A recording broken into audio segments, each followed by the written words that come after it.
हरे कृष्णा। तो हम उसी पे कंटिन्यू करेंगे प्रहलाद महाराज का चरित्र, जो कहानी हरे कृष्णा माता जी। प्रभु जी ले रहे थे इतने दिनों से, वही हम कंटिन्यू आज करेंगे। तो लास्ट वीक तक कौन बताएगा मुझे, हम कहाँ रुके थे? आप तो समझे हो क्या बोलते? कौन बताएगा मुझे, लास्ट वीक हमने क्या कहाँ तक छोड़ा था लेक्चर प्रभु जी ने? मैम, हाँ अ, please। माता जी हमने लास्ट वीक पर प्रहलाद महाराज जी जो राक्षस वाले स्कूल में गए थे वहां पर एंड करा था। तो मैं बस थोड़ा सा ब्रश अप करूंगी कि जब उनकी माता, प्रहलाद महाराज की माता का नाम क्या है, किसी को याद है? सबको मालूम है हिरण्यकशिपु के बेटे थे, लेकिन माता का नाम क्या था? माता जी कितने महान कयादू। भक्त थे? हाँ, कयादू थे क्या? वेरी गुड प्रभु जी, वेरी गुड। कयाधु, उनकी माता का नाम कयाधु था। तो हिरण्यकशिपु तो चले गए यहाँ तपस्या करने, और उनकी वाइफ कयाधु प्रेग्नेंट हो गई, गर्भवती हो गई। तो जब देवताओं को मालूम पड़ा कि कयाधु प्रेग्नेंट है, तो वो सब डर गए। उन्होंने क्या सोचा? उन लोगों ने सोचा कि जो राक्षस का जो पुत्र या जो भी संतान होगी, वो भी राक्षस जैसा ही होगा, वो भी हिरण्यकशिपु जैसा ही होगा। तो तो अभी ऑलरेडी इतनी तकलीफ हो रही है, हिरण्यकशिपु से इतना तंग कर रहा है वो हमें, तो अगर एक और हिरण्यकशिपु पैदा हो गया तो हमारी खैर नहीं।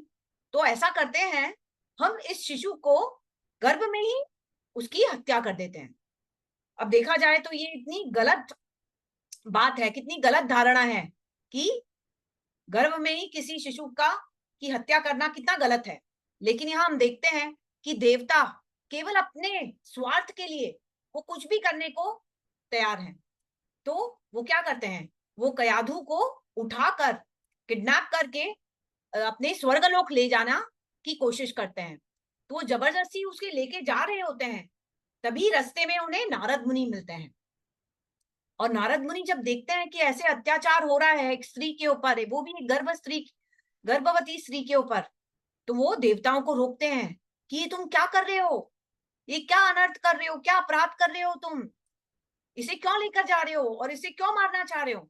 तो देवता समझाते हैं कि भाई हम इसे नहीं मारना चाह रहे, इसके गर्भ में जो हिरण्यकशिपु का पुत्र जो जन्मेगा उसकी हत्या करने की कोशिश कर रहे हैं, हम उसकी हत्या करेंगे। तब नारद मुनि उन्हें बताते हैं कि इसके गर्भ में जो पुत्र है, जो शिशु है, वो भगवान विष्णु का एक महान भक्त है, तुम कैसे उसकी हत्या कर सकते हो? नारद मुनि स्वयं एक शुद्ध भक्त थे, तो वो पास प्रेजेंट फ्यूचर सब कुछ देख सकते थे। तो वो उन्होंने बताया देवता को कि इसके गर्भ में जो पुत्र है वो एक महान भक्त होगा। तब देवताओं को समझ में आया कि उनसे बहुत बड़ी गलती हो गई, और उन्होंने कयाधु को छोड़ दिया और वहां से चले गए। लेकिन नारद मुनि ने क्या किया? नारद मुनि ने कयाधु के रक्षा करने के लिए नारद मुनि उसे अपने आश्रम में ले गए। उन्होंने वापस उसे अपने घर नहीं भेजा, उन्होंने उसे अपने आश्रम में ले गए, और वहां रोज उसको भक्ति का ज्ञान देने लग गए। रोज वो भक्ति योग के ऊपर कयाधु को ज्ञान देते रहे।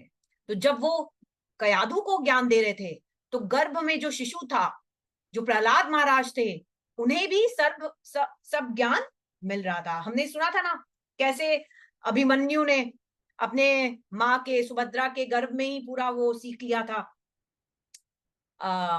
ज्ञान। वैसे ही यहाँ प्रहलाद महाराज जब अपनी माता के गर्भ में थे, तभी उन्होंने सभी भक्ति योग का ज्ञान नारद मुनि से सीख लिया। सोचिए आप, जो ये पूरे विश्व के गुरु हैं, स्पिरिचुअल मास्टर हैं, इतने बड़े बड़े भक्त बने, जैसे ध्रुव महाराज हैं, जितने भी अगर आप बड़े भक्त देखेंगे, वो सभी को राह किसने दिखाई?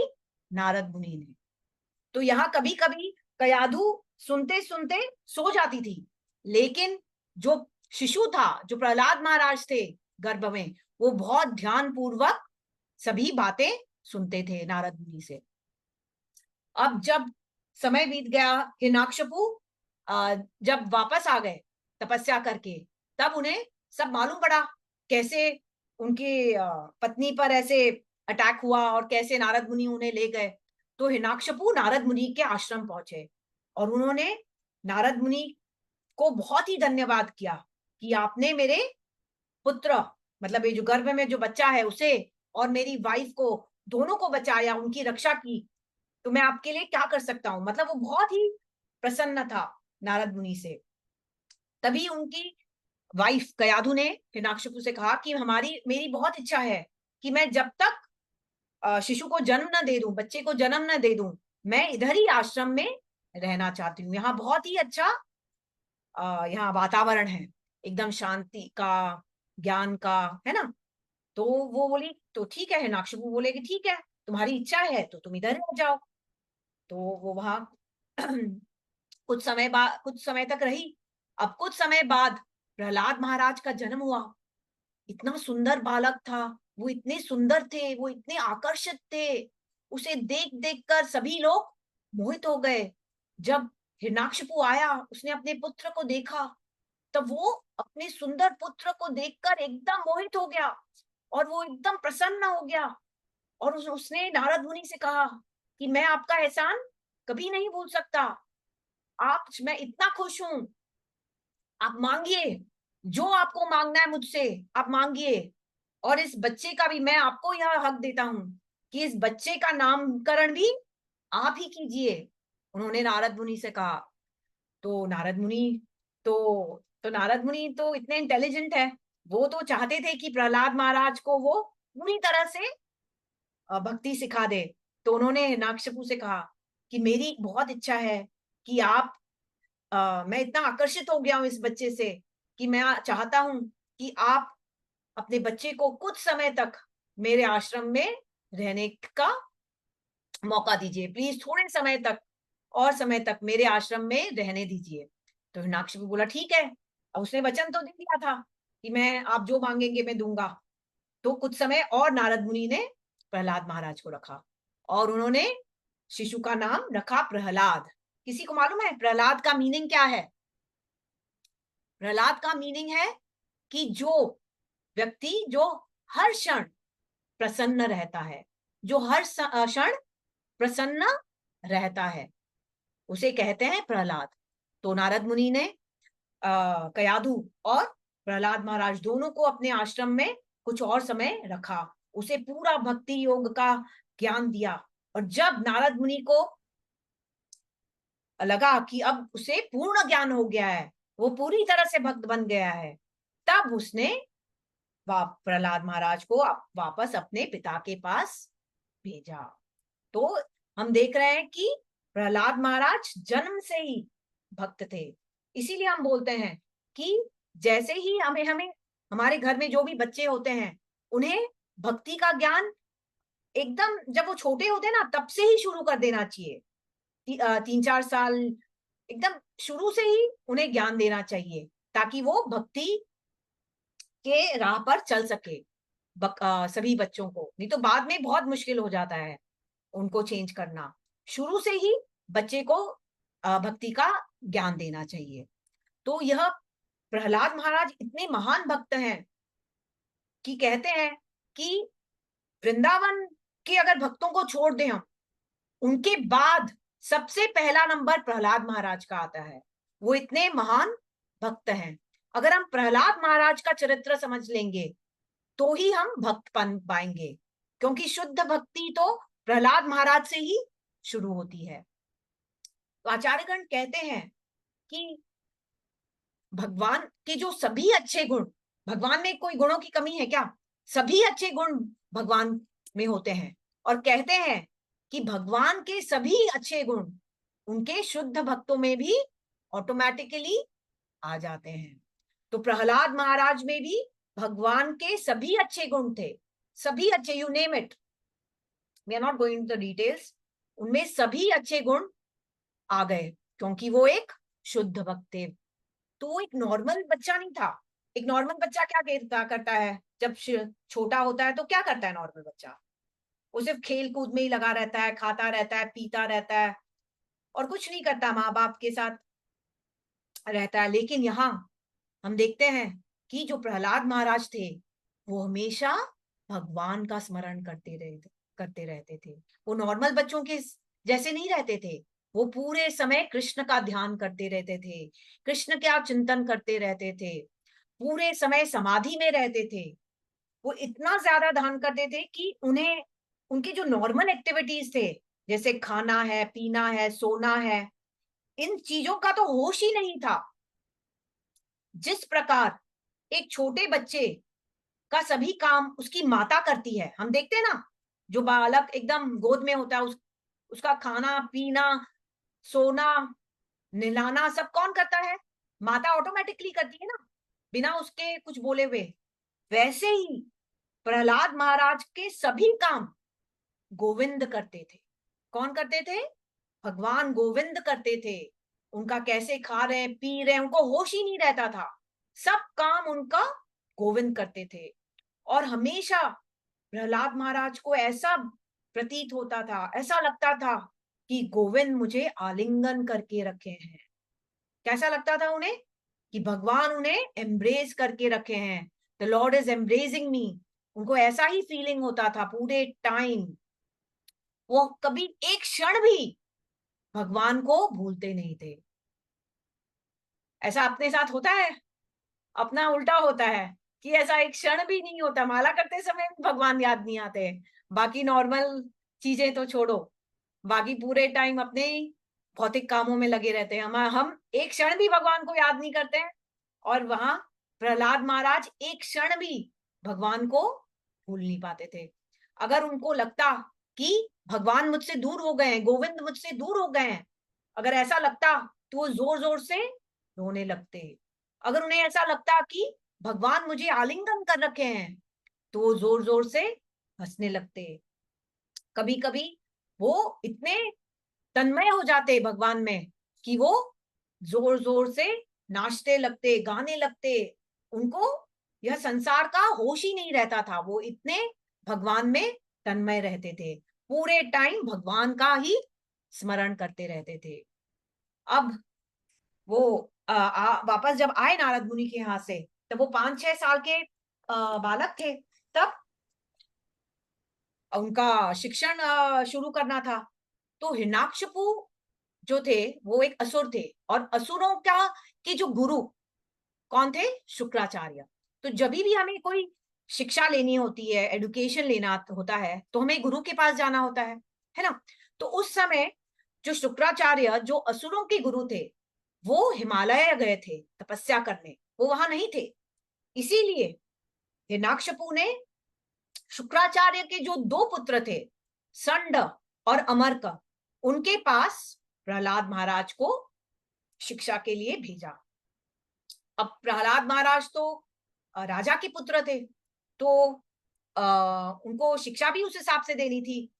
धर्म, अर्थ, काम, मोक्ष, पॉलिटिक्स, डिप्लोमेसी, वॉर के बारे में, कैसे ये युद्ध लड़ा जाता है, ये सब जो राजाओं के लिए जो स्पेशल शिक्षा होती है ना, सब वो ज्ञान देने के लिए उन्होंने संडा और अमरका के पास प्रहलाद महाराज को भेजा। तो काफी दिनों तक वो प्रहलाद महाराज को ज्ञान देते रहे, देते रहे। जब काफी समय हो गया, तब एक दिन कयाधु ने अपने बेटे प्रहलाद महाराज को तैयार किया। सुबह सुबह एकदम अच्छे आभूषण पहनाए, अच्छे वस्त्र पहनाए, और उसे अपने पिता हिरण्याकशिपु के पास भेजा। तो जैसे ही हिरण्याकशिपु ने अपने पुत्र को देखा, तो वो एकदम प्रसन्न हो गया। प्रहलाद महाराज इतने सुंदर बालक थे, इतने आकर्षक थे कि उन्हें देखते ही सब मोहित हो जाते थे। तो प्रहलाद महाराज ने दंडवत प्रणाम किया अपने पिताजी को। तो पिता इतना खुश हो गया, हिरण्याकशिपु इतने खुश हो गए, उन्होंने प्रेम से अपने बेटे को उठाया और अपने गोद में बिठाया, उसका सर चूमा, और उसे कहा कि तुम बहुत दिनों से जा रहे हो गुरुकुल में, है ना? तो तुमने गुरुकुल में जाकर क्या सीखा? हम भी जब अपने बच्चे आते हैं स्कूल से, तब यही पूछते हैं ना कि आज क्या सिखाई टीचर। वैसे ही एक नॉर्मल पिता के जैसे हिरण्याकशिपु ने प्रहलाद महाराज से कहा कि गुरुकुल में तुमने सबसे अच्छा, अब सबसे तुम्हें सबसे अच्छी बात क्या लगी? तुम्हें सबसे सर्वश्रेष्ठ ज्ञान क्या लगा? ऐसे हिरण्याकशिपु ने प्रहलाद महाराज से पूछा। तब प्रहलाद महाराज, जो केवल एक 5-6 साल के बालक थे, वो बिल्कुल निडर थे।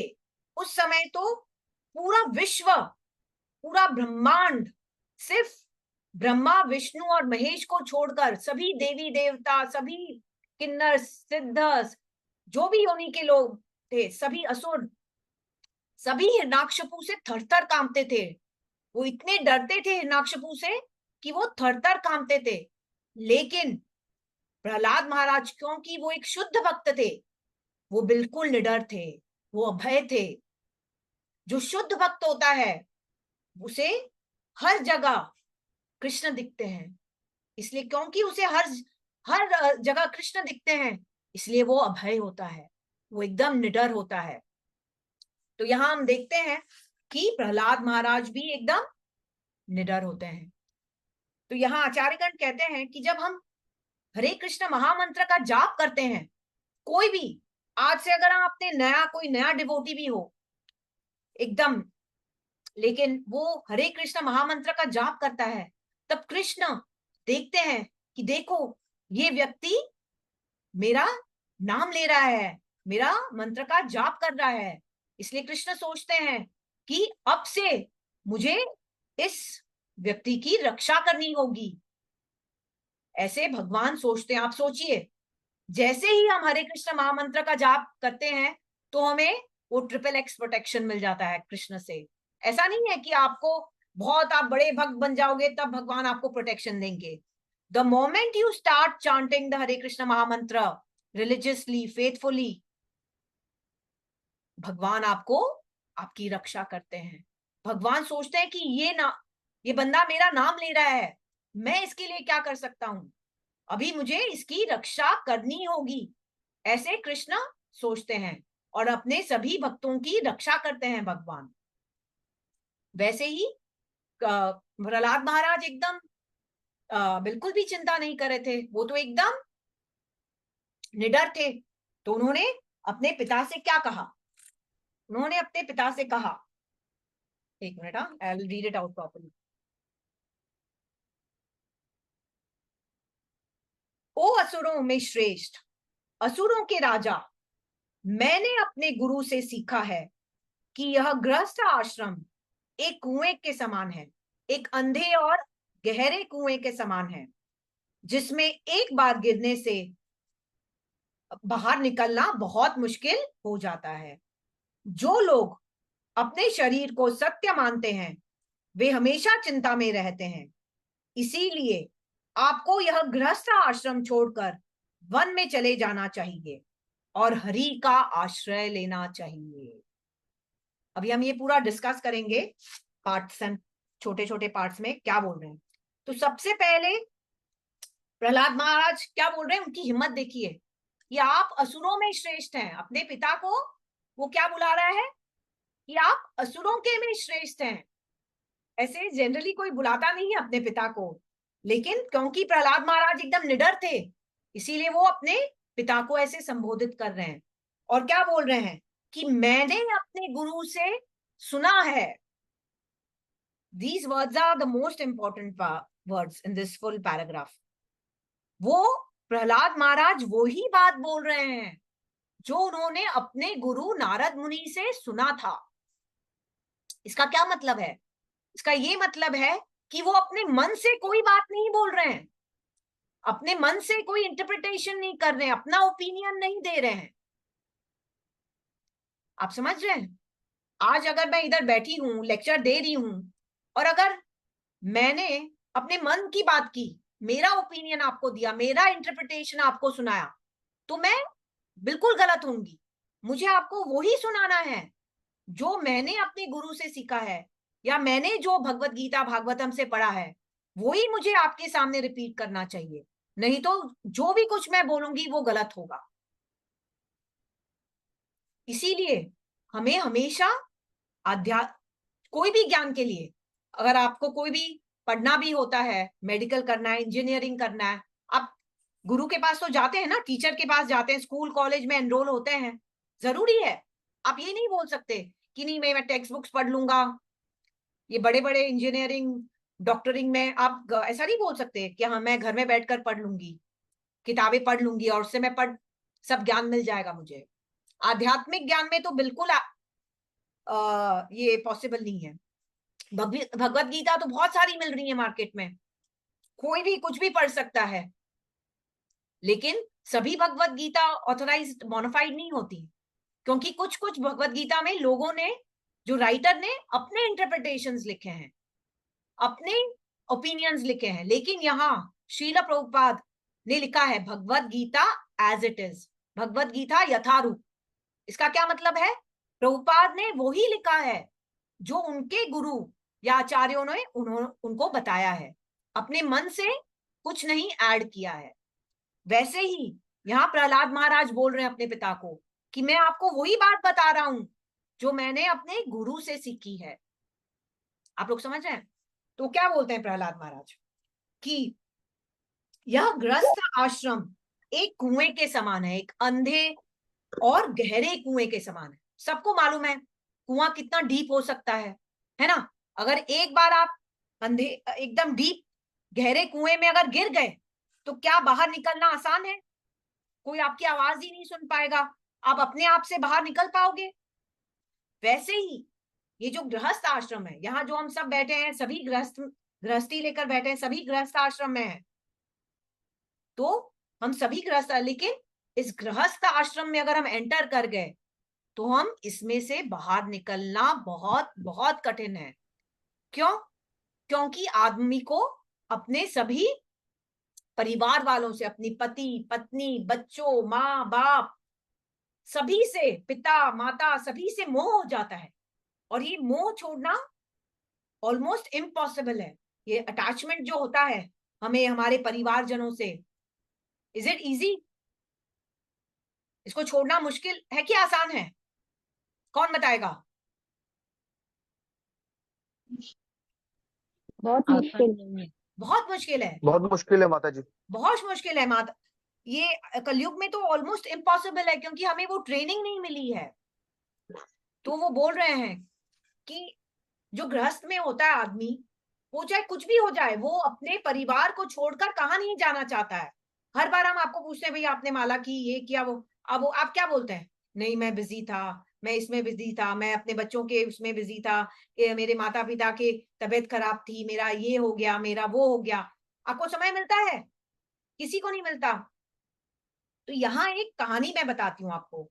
एक बार क्या होता है, नारद मुनि, नारद मुनि वैकुंठ लोक पहुंचते हैं और भगवान विष्णु के पास जाते हैं और बोलते हैं कि ये जो पृथ्वी पे जो लोग हैं उनका उद्धार कैसे करें? आप उन सभी को वैकुंठ क्यों नहीं ले आते? वहां पृथ्वी में वो कितनी तकलीफ पा रहे हैं, आप कुछ तो कीजिए। वो भगवान से कहते हैं नारद मुनि। तो भगवान विष्णु बोलते हैं मैं तो तैयार बैठा हूं, मैं तो वेट कर रहा हूं कि कब वो सब आए जीव वैकुंठ लोग, तुम ट्राई कर लो। नारद मुनि को कहते हैं जाओ तुम ट्राई कर लो, अगर कोई आता है तो ले आओ उसे वैकुंठ। तो नारद मुनि एकदम खुश हो गए कि बोलो चलो प्रभु जी, भगवान ने परमिशन दे दिया, अभी मैं जाकर कुछ लोगों को लेकर आता हूँ। वो सोचते हैं। हाँ, तो नारद मुनि नीचे जाते हैं, उन्हें एक नौजवान लड़का दिखता है।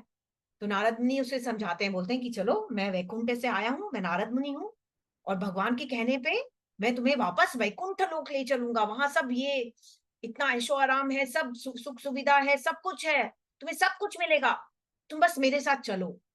तो नौजवान बोलता है कि नारद मुनि अभी तो मैं पढ़ाई कर रहा हूँ, अभी मैं बहुत पढ़ाई कर रहा हूँ, मैं पढ़ाई कर लूं फिर देखते हैं, है ना, आप कुछ सालों में बाद आना।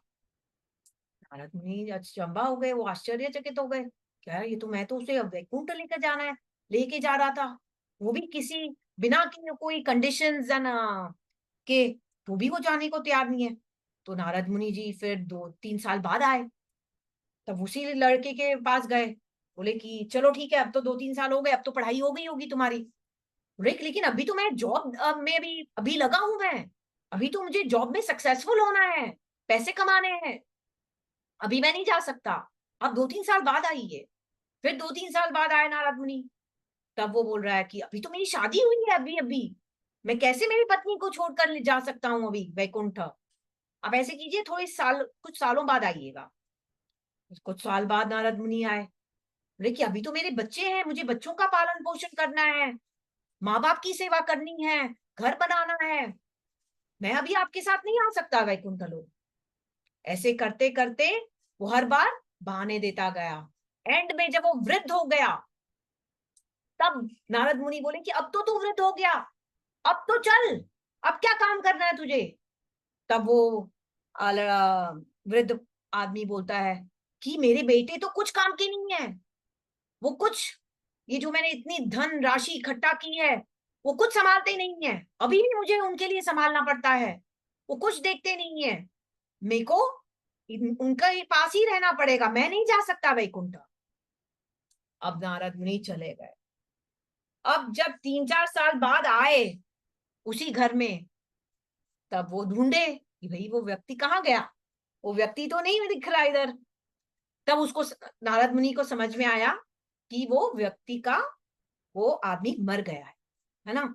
तुम नारद मुनि वापस जाने ही वाले थे, तब उसे उस घर के आंगन के वहां एक सांप दिखा। तब नारद मुनि जी पहचान लिए कि वो आदमी जो मरा है, वही तो जिसका घर था, वो वही सांप बन के वापस पैदा हो गया। तब नारद मुनि बोले ये क्या हो गया, ये तुम सांप कैसे बन गए मतलब। तो वो आदमी बोला कि हाँ, मैं सांप बन के ही वापस पैदा हुआ हूं, क्योंकि जो धन मैंने जो गाड़ रखा है ना इधर आंगन के बाहर, उसकी रक्षा करने के लिए मैं वापस सांप बन के पैदा हो गया। तो आप देख रहे हैं कितना अटैच्ड है आदमी, मरने के बाद भी वो अपने धन से, अपने बच्चों से, अपने, उसे लगता है ये मेरा है, ये घर मेरा है, ये बच्चे मेरे हैं, ये पत्नी मेरी है। एंड मोमेंट तक ये मोह उसका नहीं छूटता।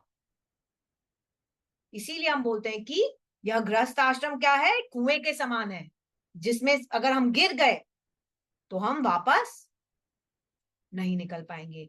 लेकिन हम सब जो बैठे हैं इधर, हम सब बहुत फॉर्चुनेट हैं, क्योंकि हमें श्रील प्रभुपाद की किताबें हैं, ये सब प्रभु जी के लेक्चर्स हैं, जिन्हें पढ़ के सुनकर हम गृहस्थ गृहस्थ जीवन भी अपना सुधार सकते हैं, गृहस्थ में रहकर भी हम भक्ति कर सकते हैं।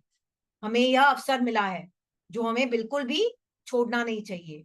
केवल लेक्चर सुनकर, भगवान का नाम सुनकर हम भक्ति कर सकते हैं, गृहस्थी में रहकर भी। तो आगे क्या बोल रहे हैं प्रहलाद महाराज, वो बोल रहे हैं जो लोग अपने शरीर को सत्य मानते हैं वे हमेशा चिंता में रहते हैं। तो यहाँ कौन अपने आप को शरीर मानता है, सच है क्या, इज इट ट्रू और false, I am the body, is this statement true और फॉल्स, कौन बताएगा। फॉल्स। फॉल्स। सर जोर माता जी, हाँ, माता जी ये फॉल्स है, मगर हम इस बात को एक्सेप्ट नहीं कर पाते और बार बार एज अ बॉडी ही हम एक अपने आप को मानते हैं। Very good.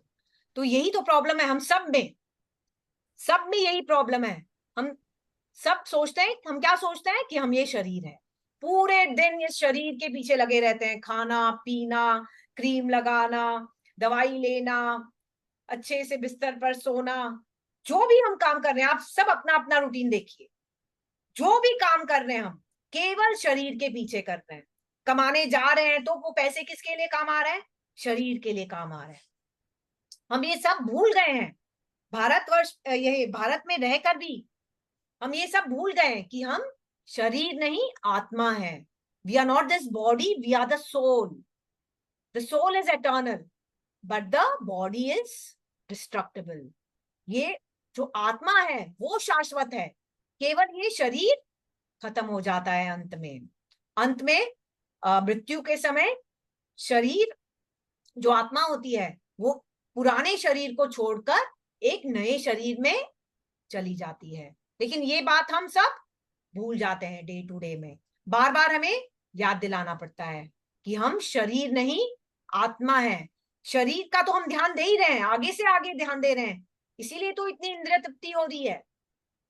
चारों तरफ होटल में जाना, मॉल्स में जाना, रेस्टोरेंट्स में जाना, ये सब क्या हो रहा है, ये इंद्रियों को तो तृप्त कर रहे हैं, शरीर को हम सेटिस्फाई करने की कोशिश कर रहे हैं, लेकिन हम आत्मा को टोटली इग्नोर कर रहे हैं, सोल को टोटली इग्नोर कर रहे हैं। सोल को क्या चाहिए? What is the food for the soul? The food for the soul is Krishna katha या कृष्ण भजन, कृष्ण कीर्तन, कृष्ण से रिलेटेड जो भी होगा वो आत्मा का खाना है। लेकिन हम आत्मा को टोटली भूल गए हैं और हम एकादशी व्रत रखना, यस माता जी, एकादशी व्रत रखना। हाँ एकादशी बताइए, जो भी आध्यात्मिक स्तर पे हम करते हैं, व्रत करना, कीर्तन करना, भजन करना, लेक्चर सुनना, अच्छी किताबें पढ़ना, भगवत गीता भागवतम जैसे जो भी आध्यात्मिक काम करते हैं वो that is food for the soul. लेकिन हम क्या करते हैं? हम पूरे समय शरीर के पीछे ही लग गए। आज अच्छा क्या खा लें, आज अच्छा क्या बना लें, आज अच्छा क्या पहन लें, क्या अच्छा सुन लें, क्या टीवी पर देख लें। सब ज्ञान पाने के बाद भी हम उसी में लगे हुए हैं। तो जो आदमी ये करेगा वो हमेशा चिंता में रहेगा। वो तो रहेगा ही ना, अरे ये मेरा धन कोई ले जाएगा, धन हो जाएगा तो भी हमें डर लगेगा, अरे मैं कभी मर जाऊंगी, अरे ये मेरे बच्चे को कुछ हो जाएगा। पूरे टाइम तो हम चिंता में ही रहते हैं, पूरे समय। आप लोग सोचिए, कोई ना कोई चिंता में ही हम डूबे रहते हैं। तो आचार्यगण कहते हैं कि हमें चिंता छोड़कर क्या करना है? हमें चिंता छोड़ देनी चाहिए और कृष्ण का चिंतन करना चाहिए। सिर्फ एक ही अक्षर बदला है इसमें, आप देखिए, चिंता और चिंतन, ज्यादा फर्क नहीं है। तो हमें चिंता छोड़ देनी चाहिए। क्या हमारी चिंता करने से वो ठीक हो जाएगी चीज? नहीं, हमें क्या करना चाहिए? कृष्ण का चिंतन करना चाहिए। क्यों? क्योंकि हम अगर चिंता करेंगे तो क्या होगा? हमारा ही शरीर खराब हो जाएगा। जो चिता होती है, सबको मालूम है ना चिता क्या होती है? चिता तो मरे हुए आदमी को एक बार जलाती है, मरे हुए आदमी को एक बार जलाती है। लेकिन जो चिंता होती है वो जीते जी आदमी को दिन रात जलाती है, पूरे समय जलाती रहती है। इसीलिए हमें चिंता छोड़ देनी चाहिए और कृष्ण का चिंतन करना चाहिए, बार बार आचार्यगण कहते हैं। आप लोग समझ पाए ये बात? क्या जी करना माता चाहिए हमें?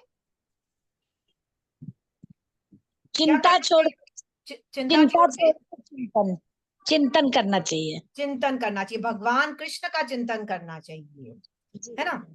इसलिए वो बोल रहे हैं, प्रहलाद महाराज बोल रहे हैं कि तो फिर वो इतने, आप सोचिए, ही सो ब्रेव कि वो अपने पिता को बोल रहे हैं कि आप यह ग्रस्त आश्रम छोड़कर आप भगवान की शरण लीजिए, भगवान का आश्रय लीजिए। ये ज्ञान दे रहे हैं वो हिरण्याकश्यपु को। आप सोचिए, उनमें इतने गट्स हैं, इतने ब्रेव हैं वो, कि वो हिरण्याकश्यपु को ये ज्ञान दे रहे हैं। तो हम सभी को क्या करना चाहिए? भगवान का आश्रय लेना चाहिए। भगवान क्या बोल रहे हैं? सर्वधर्मन प्रत्यज माम एकम शरणम व्रज। भगवान क्या बोल रहे हैं भगवत गीता में? कि मेरी शरण में आओ, मैं तुम्हें सभी पापों से मुक्त कर दूंगा, तुम डरो मत। भगवान बार बार बोल रहे हैं, वही प्रहलाद महाराज अपने पिता को बोल रहे हैं कि भगवान की शरण लो, भगवान का आश्रय लो। अगर हम भगवान की शरण ले लेंगे, भगवान का आश्रय ले लेंगे, तो हम बिल्कुल निर्भय हो जाएंगे, प्रहलाद महाराज की तरह। फिर कोई चिंता की जरूरत ही नहीं है, फिर भगवान सब कुछ हमारा अपने आप देखेंगे। लेकिन हम भगवान का शरण ही नहीं लेते, we don't surrender unto the Lord. Problem तो वही है ना, ये सरेंडर करना, आश्रय लेना, शरण लेना बहुत ही मुश्किल है। यहाँ रामायण में राम जी कहते हैं, वो ये वचन देते हैं राम जी कि कोई भी मेरे पास आएगा अगर और बोलेगा कि हे राम, मैं आज से आपका हूं, तो मैं उसे अभय दान दूंगा।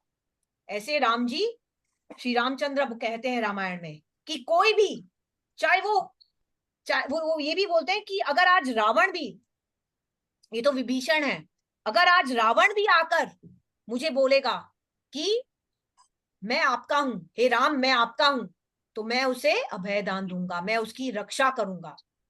तो इतना स्ट्रांग होता है अगर हम भगवान की शरण लेते हैं। तो भगवान तो तैयार खड़े हैं हमें रक्षा देने के लिए, लेकिन हम ही भगवान की शरण नहीं ले पाते। तो देखिए ये 4 लाइनों में प्रहलाद महाराज ने इतना ज्ञान अपने पिता को दे दिया। लेकिन आचार्यगण कहते हैं कि जो असुर होता है ना, उसे यह ज्ञान देने से कोई फायदा नहीं है, क्योंकि असुरों को हम ज्ञान देने जाते हैं ना तो वो और क्रोधित हो जाते हैं, वो उनको ज्ञान सुनना अच्छा नहीं लगता। तो नागशपू भी क्रोधित हो गया और उसने तुरंत प्रहलाद महाराज के जो दोनों गुरु थे, संड और अमर का, दोनों को बुलाया कि ये क्या सिखा रहे हो तुम उसे गुरुकुल में, ये क्या ज्ञान दे रहे हो तुम, मेरे जो मेरा जो दुश्मन है विष्णु, उसके बारे में तुम ज्ञान दे रहे हो उसे, ये कहाँ से, किसने सिखाया इसे, तुम सब ध्यान रखो इसका आगे से, ऐसा नहीं हो कि कोई वैष्णव आकर इसका दिमाग भ्रष्ट कर दे, इसकी बुद्धि भ्रष्ट कर दे, तुम लोग ध्यान रखो। तो संडामर का भी आश्चर्यचकित रह गए कि भाई हमने तो ऐसा कोई ज्ञान दिया ही नहीं इसे। तो वो बहुत प्यार से ले गए वापस प्रहलाद महाराज को गुरुकुल में, उसे बिठाया और पूछा कि भाई प्रहलाद, तुम्हें ये सब ज्ञान कहाँ से मिला, किसने सिखाया तुम्हें, कौन से शत्रु ने, क्या वर्ड यूज किया उन्होंने, कि तुम्हारी बुद्धि किसने भ्रष्ट की, क्या किसी शत्रु ने तुम्हें ये पाठ पढ़ाया था। उनको लगा कि कोई वैष्णवी होगा जो पढ़ाएगा, क्या कोई शत्रु ने तुम्हें यह पाठ पढ़ाया है, ऐसा उन्होंने प्रहलाद महाराज से पूछा। तब प्रहलाद महाराज ने क्या जवाब दिया सुनिए। मैं उस पूर्ण पुरुषोत्तम भगवान को प्रणाम करता हूं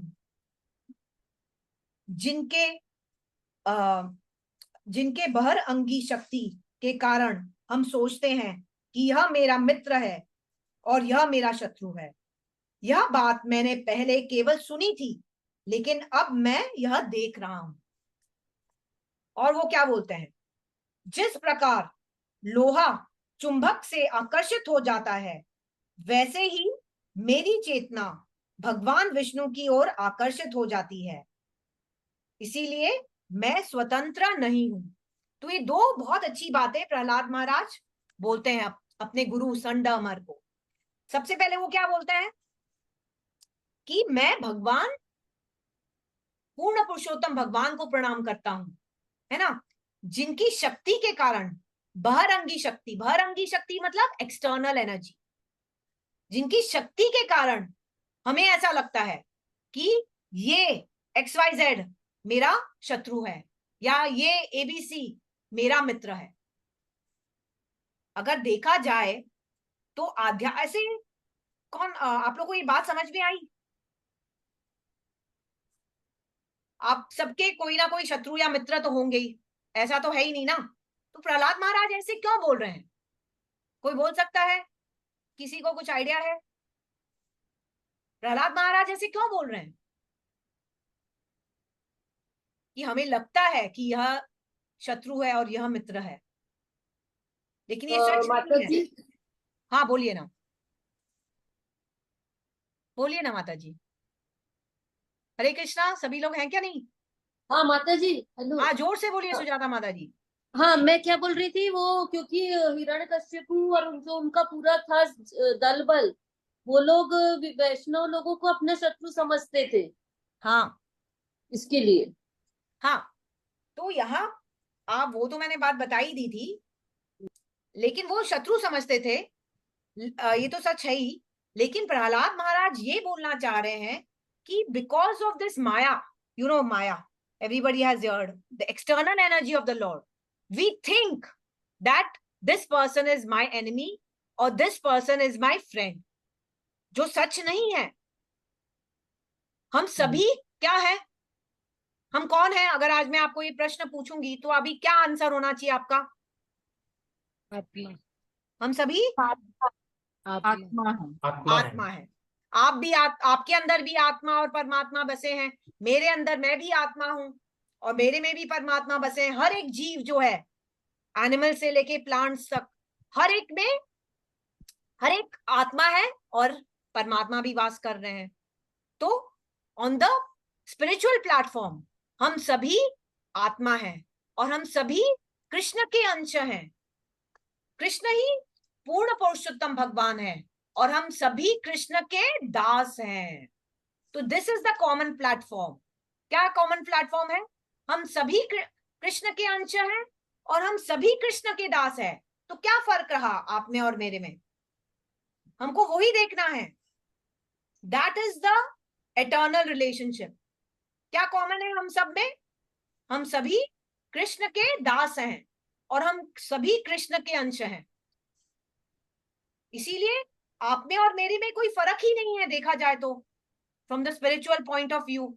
ये बॉडीली जो भी डेजिग्नेशंस है उनको छोड़ो, उनको भूल जाओ, लेकिन on the spiritual level we all are souls, eternal souls, and we are all eternal servants of Krishna. तो फिर फर्क कहां रहा? हमें सिर्फ ये दो चीजें याद रखनी है कि Krishna is the supreme personality of Godhead and we are his eternal servants. ये दो बातें आप गांठ बांध लीजिए। और तीसरी कि मैं हरे कृष्ण महामंत्र का जाप करके भगवान की भक्ति कर सकता हूं। सिर्फ ये तीन चीजें जाननी है आपको। सभी लेक्चर्स का, सभी बुक्स का यही सारांश है कि to accept that Krishna is the supreme personality of Godhead and to accept that I am the eternal servant of Krishna, and third कि I can serve Krishna by chanting the Hare Krishna महामंत्र। आपको ये तीन चीज गांठ बांध लेनी है।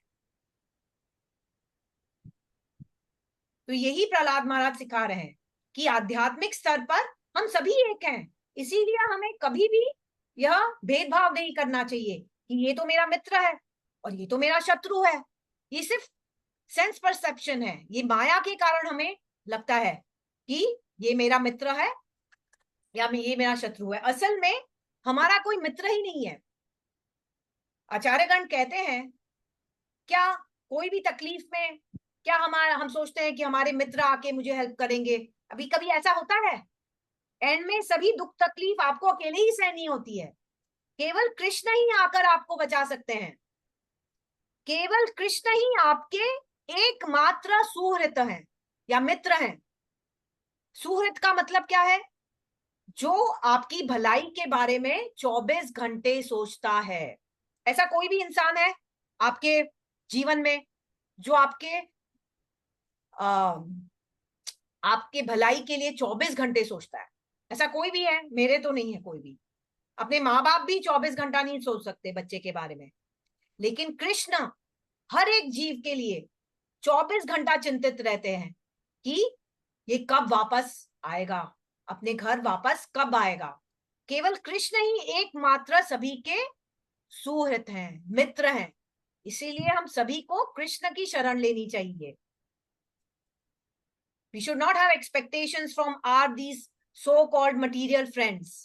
वो सिर्फ अपने खाने पीने और मजा मस्ती के लिए होते हैं। जब तकलीफ का टाइम होता है तब केवल भगवान ही काम आते हैं।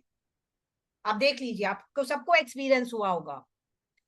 तो यही प्रहलाद महाराज बोल रहे हैं। फिर आगे क्या बोल रहे हैं? वो बोल रहे हैं कि जिस प्रकार लोहा चुंबक से अट्रैक्ट होता है, आकर्षित होता है, नेचुरली होता है ना।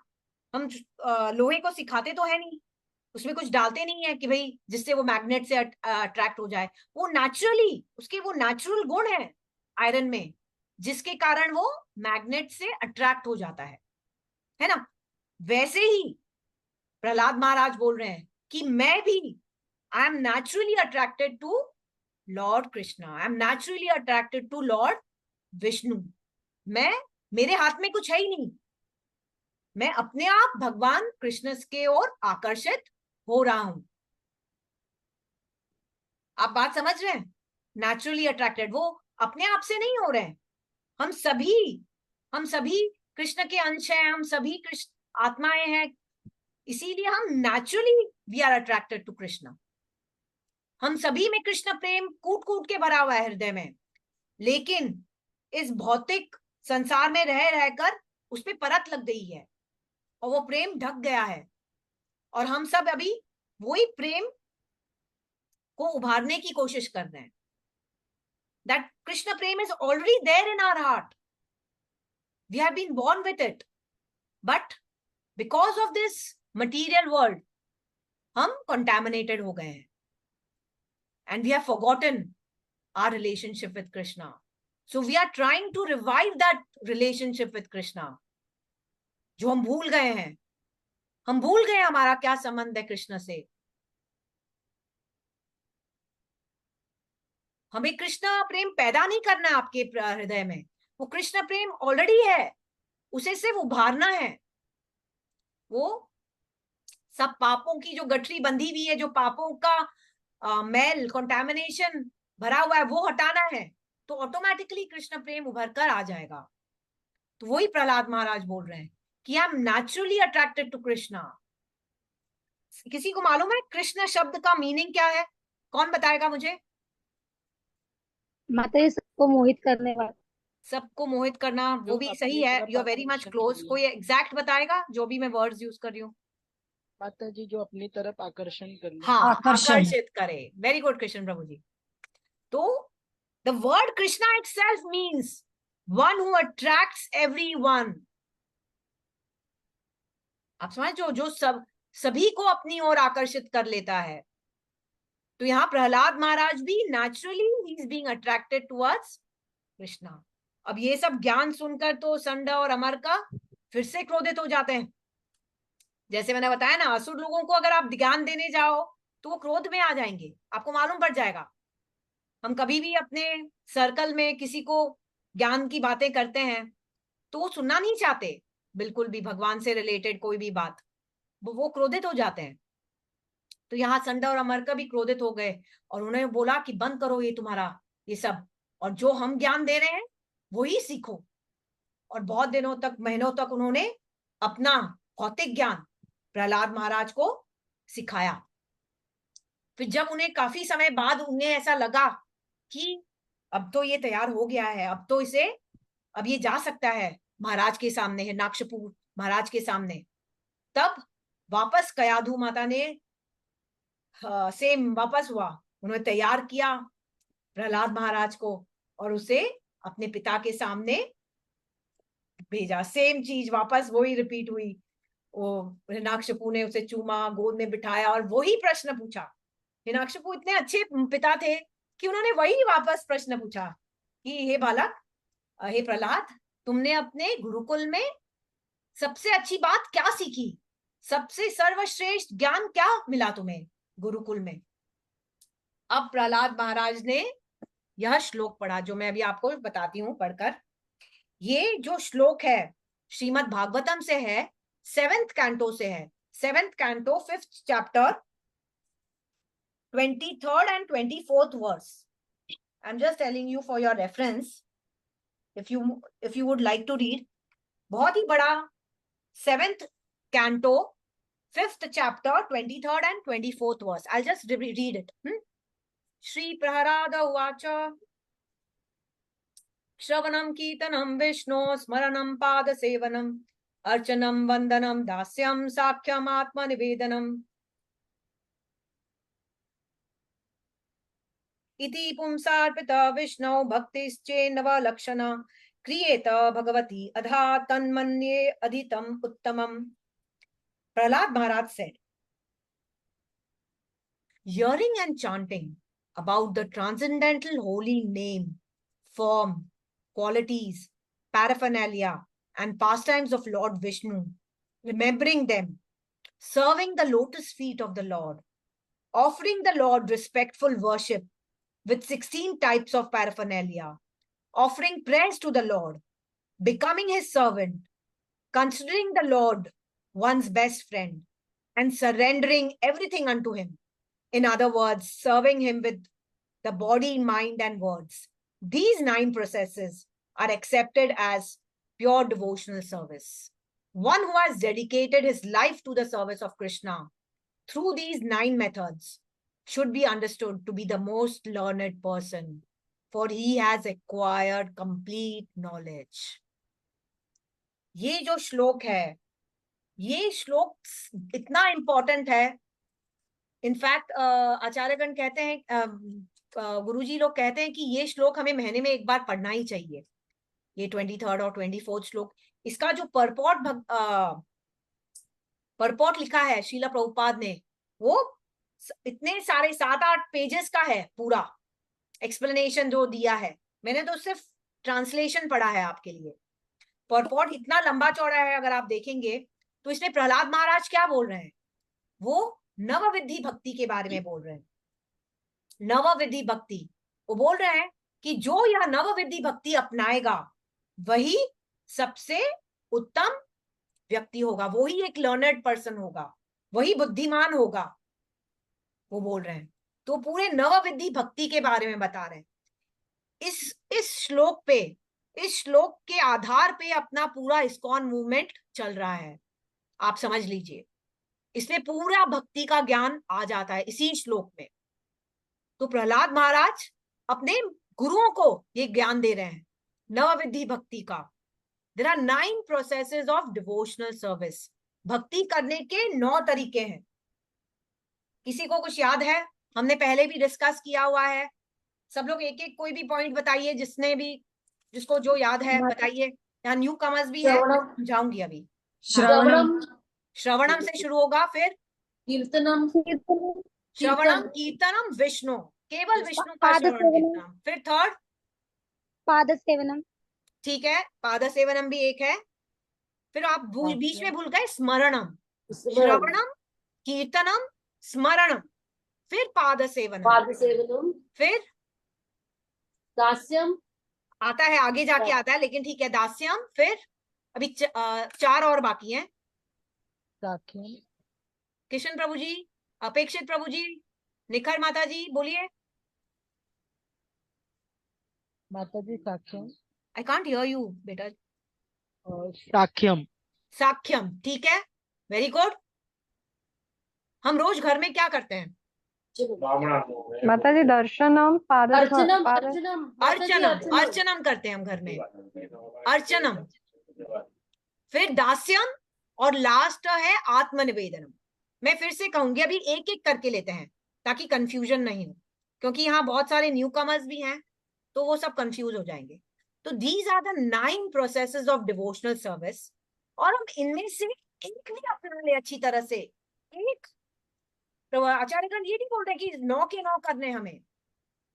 अगर हमने एक भी सही तरह से कर लिया तो हम सेल्फ रियलाइज हो जाएंगे, हमें भगवान मिल जाएंगे। आप समझ लो। तो सबसे पहला है श्रवणम। श्रवणम का मीनिंग क्या है? बोलिए हिमांशु प्रभु जी। इट्स अ ले मतलब नॉर्मल लोगों के लिए शब्दों में क्या बोलेंगे? श्रवणम मतलब क्या हुआ? सुनना। सुनना। that's right माता जी। श्रवणम मतलब सुनना, कोई भी चीज सुनना। तो श्रवणम मतलब हमें, अभी आप सब लोग क्या कर रहे हैं? आप सब लेक्चर सुन रहे हैं, आप सब श्रवणम कर रहे हैं। भगवान के नाम, रूप, गुण, लीला के बारे में सुनना, उसे बोलते हैं श्रवणम। तो लेक्चर सुनना या भगवान के भजन सुनना, कीर्तन सुनना। क्योंकि जब तक आदमी सुनेगा नहीं तब तक उसके जीवा पे वो नाम कैसे आएगा? अगर आपने भगवान का नाम कभी सुना ही नहीं होगा तो आप जीवा से वो बोल कैसे पाओगे? Is it possible? आप पॉसिबल ही नहीं है। जब तक आप श्रवण नहीं करोगे, किसी चीज के बारे में सुनोगे नहीं। अब जब आप, एक नॉर्मल आध्यात्मिक बात बताती हूँ मैं, आज आपने एक नया फिल्मी सॉन्ग सुना, जब आप सुने तब तो वो आप शाम तक गुनगुनाते रहे, है ना? अगर आप सुनोगे ही नहीं तो वो आपकी जीवा पर आएगा ही नहीं। इसलिए द फर्स्ट स्टेप इज श्रवणम। हमें सही ज्ञान सही स्तोत्र से मिलना चाहिए, एक सही गुरु से मिलना चाहिए। ऐसे तो मार्केट में हजारों गुरु दिख रहे हैं, लेकिन एक बोनाफाइड स्पिरिचुअल मास्टर से लेना चाहिए। जैसे मैंने आपको पहले बताया, वो गुरु गलत है जो अपने मन से कुछ बोल रहा हो, अपने खुद के इंटरप्रिटेशंस कर रहा हो। आजकल जो मार्केट में जो गुरु दिख रहे हैं वो सब ऐसे ही हैं, मनगढ़ंत। वो अपने ही रूल्स एंड रेगुलेशंस बनाते हैं और शास्त्रों के हिसाब से नहीं जाते।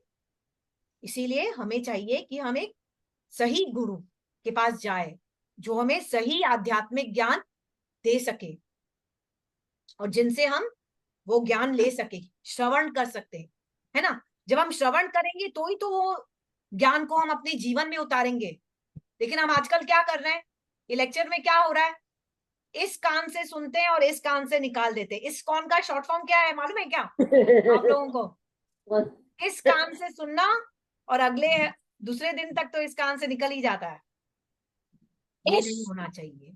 जो हम सीख रहे हैं, जो हम ज्ञान प्राप्त कर रहे हैं, उसे धीरे धीरे, मैं ये नहीं बोलती एक ही दिन में सब हो जाएगा ट्रांसफॉर्मेशन, समय लगता है, मुझे भी मालूम है। लेकिन आपको कोशिश करना चाहिए कि नहीं, मैं रोज प्रसाद बना, प्रभु जी ने कहा है कि रोज प्रसाद भोग लगाना चाहिए, सिर्फ प्रसादम खाना चाहिए, नॉनवेज नहीं खाना चाहिए। ये सब हम बोलते जा रहे हैं आपको। आप रोज सुनते हैं कि हमें गैम्बलिंग नहीं करना है, इंटॉक्सिकेशन नहीं करना है, इलिसिट सेक्स नहीं करना है। हम ये सब बोल रहे हैं आपको, ये रेगुलेटिव प्रिंसिपल्स फॉलो कीजिए, जप कीजिए। हम कब से बोल रहे हैं आपको, बार बार क्यों बोल रहे हैं? ताकि सुन सुनकर आपके ऊपर प्रभाव पड़े, तो ही तो फिर आप उतार सकोगे अपनी लाइफ में। क्या ये सब चीजों से प्रभु जी को कोई फायदा होगा या मुझे फायदा होगा? हमें किसी को फायदा, जिसको फायदा केवल और केवल आपको ही होगा अगर आप ये रेगुलेटिव प्रिंसिपल्स फॉलो करेंगे तो। इसीलिए हम बार बार में लेक्चर में रिपीट करते रहते हैं। आई एम श्योर कुछ लोग इरिटेट हो जाते हैं कि बार बार एक ही चीज, लेकिन जब तक हम बोलेंगे नहीं तब तक आपके ऊपर असर ही नहीं हो रहा ना। तो this is the importance of shravanam, कि हमें पहले भगवान का नाम श्रवण करना चाहिए राइट सोर्स से। और सबसे बेस्ट एग्जाम्पल ऑफ श्रवणम कौन है, कौन बताएगा मुझे? बताइए, रागिनी माता जी, कौन बताएगा? Sangeeta Mata ji, what is the, who is the best? Last week ही क्या था हमने, बोलिए। I can't hear you. Rita Mata ji बोलिए, श्रवणम कौन सुनना, किसने सुनी पूरी श्रीमद् भागवतम? माता जी परीक्षित जी। वेरी गुड, परीक्षित महाराज ने, परीक्षित महाराज ने पूरी भागवतम सुखदेव गोस्वामी से सुनी। 7 दिन और 7 रात तक एक जगह पर बैठकर बिना कुछ खाए पिए, बिना कोई डिस्टरबेंस के उन्होंने सुनी। और उन्हें मालूम था कि 7 दिनों में वो मरने वाले हैं, उनको जो श्राप मिला था उससे उनका अंतिम समय आ गया था। लेकिन क्योंकि वो श्रीमद् भागवतम सुन रहे थे, इसलिए वो अभय हो गए। वो भगवान के गुण रूप लीला के बारे में सुन रहे थे, तो उसके कारण वो एकदम निडर हो गए। तो he is the best example for shravanam. यहां तक कि कहते हैं कि नहीं, वो श्रवणम में नहीं आएगा, ठीक है। सेकंड इज कीर्तनम। कीर्तनम मतलब क्या? भगवान के नाम को जपना। भगवान के नाम को जपना। कीर्तनम मतलब भगवान का नाम जपना, भगवान के नाम रूप गुण लीला इन सारे के बारे में जपना, उनको या किसी को बोलना।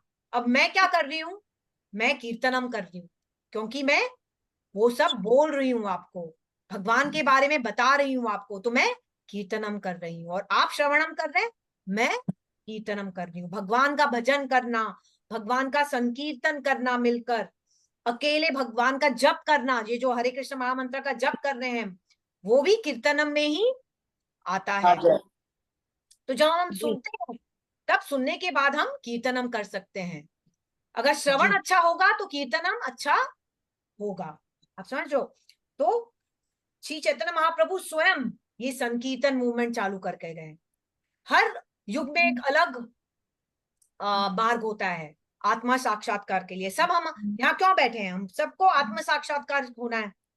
तो जब सतयुग था तब मेथड क्या था, तब सब लोग मेडिटेशन करते थे, है ना, तपस्या करते थे।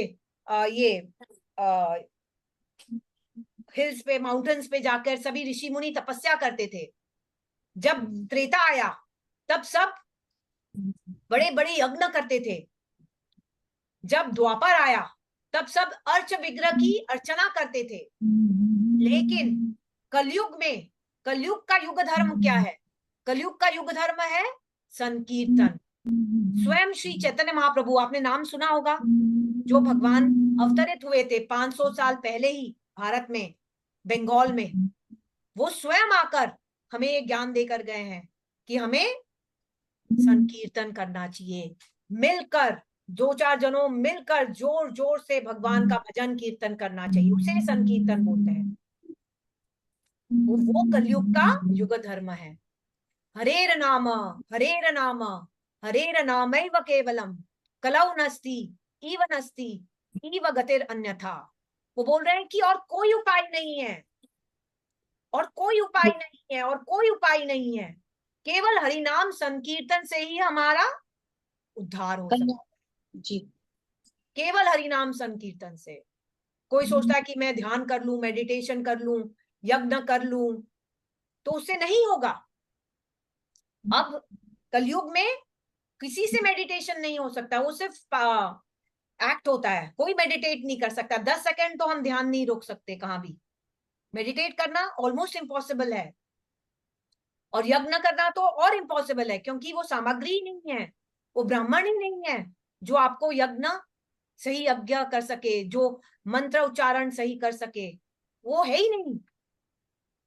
तो कलयुग में केवल नाम संकीर्तन कर सकते हैं हम, केवल और केवल नाम संकीर्तन, और कुछ भी पॉसिबल नहीं है। स्वयं श्री चैतन्य महाप्रभु हमें बोल के गए हैं। अब कीर्तनम का बेस्ट एग्जाम्पल है, परीक्षित महाराज को कौन सुना रहे थे? भागवतम? नारद। नहीं, नारद मुनि नहीं सिखा रहे थे, सुखदेव गोस्वामी। सुखदेव गोस्वामी सिखा रहे थे। वो भी एक सुखदेव बहुत ही गोस्वामी। बड़े संत है, एक परमहंस है, सुखदेव गोस्वामी। वो यह श्रीमद् भागवतम परीक्षित महाराज को सुना रहे थे। तो best example of kirtanam is Sukhdev Goswami. I think so I should stop here only, नहीं तो मेरे पास तो पूरे 9 प्रोसेसेस के 9 पूरा 1 घंटे का लेक्चर है, लेकिन आई think so I should stop here now.